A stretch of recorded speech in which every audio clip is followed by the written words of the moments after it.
Alors bonjour mes amis, François. Alors je me trouve à Marrakech, je me suis installé une petite terrasse. Vous voyez, je suis un petit peu en surplomb de la vieille ville de Marrakech. Et je vais vous parler un peu plus tranquillement parce que c'est très bruyant ici, il y a beaucoup d'animation. Voilà. Alors je voulais vous montrer une petite vue au préalable.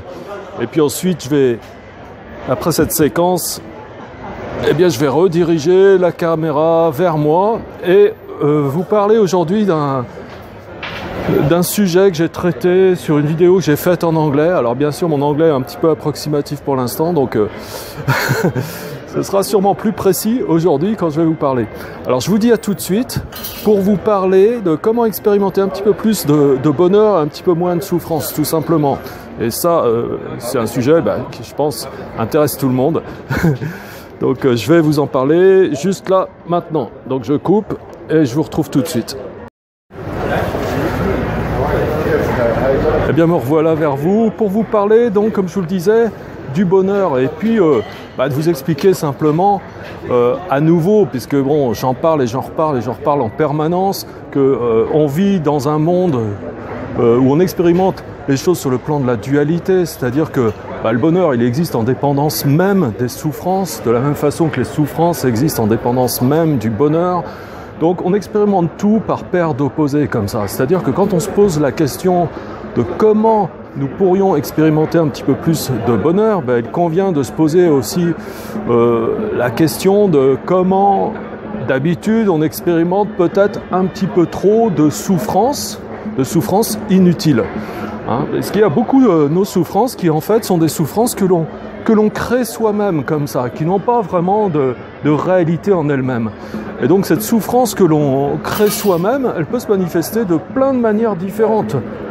Si on n'a pas un esprit suffisamment discipliné, autrement dit suffisamment entraîné, cet esprit part un petit peu dans tous les sens et sous l'influence des émotions perturbatrices, on réagit de manière complètement désordonnée, de manière automatique. Alors c'est un petit peu nos peurs qui se manifestent en réalité, et c'est notre vision est complètement déformée sous l'influence de ces émotions perturbatrices. C'est-à-dire que, alors je vais prendre un exemple, c'est l'exemple que j'ai pris hier quand j'ai fait la vidéo en anglais.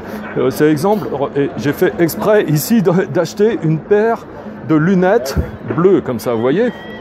C'est-à-dire que si je mets ces lunettes, tout d'un coup, tout prend une teinte différente.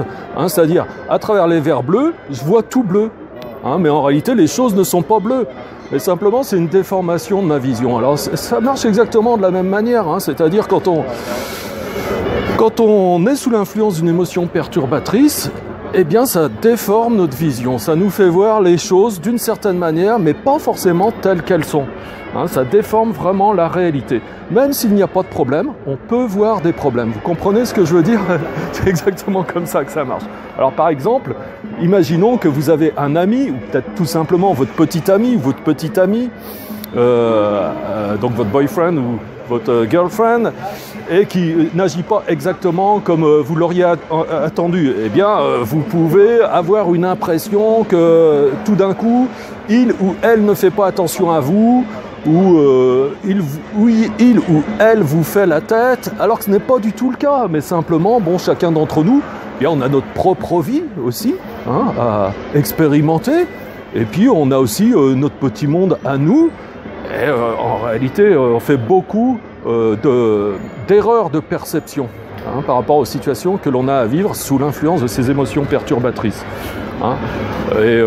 On peut à tort voir quelqu'un qui est un ami comme un ennemi ponctuellement dans une situation donnée parce qu'à ce moment-là, il ne répond pas exactement aux attentes que l'on a, tout simplement. Et donc comme ça, on peut vraiment se méprendre. Et ça, ce que je vous explique, je parle de l'exemple du petit ami ou de la petite amie, mais c'est valable bien entendu avec tout le monde, avec ses amis au sens large, avec ses collègues, avec les membres de sa famille, avec tous les gens qu'on peut croiser d'une manière ou d'une autre, dans toute situation, c'est la même chose. C'est-à-dire que les gens ne peuvent pas répondre à 100% à toutes les attentes qui sont les vôtres et de manière instantanée comme ça. On a chacun notre vie Et voilà, donc ça c'est juste un exemple des formations que l'on peut avoir dans une situation donnée. En particulier ici, je prenais l'exemple du relationnel, hein, tout simplement. Donc ça mettait en jeu plus cette notion de reconnaissance, d'attachement. Voilà, mais on pourrait prendre l'exemple de la colère, toutes les émotions, quelles qu'elles soient, dès lors qu'elles créent des mouvements un petit peu à contrôler au niveau émotionnel. C'est ce qu'on appelle des perturbations, des émotions perturbatrices, pardon. Eh bien, oui, c'est susceptible de déformer complètement notre vision. Donc, il faut faire attention à ça. Hein.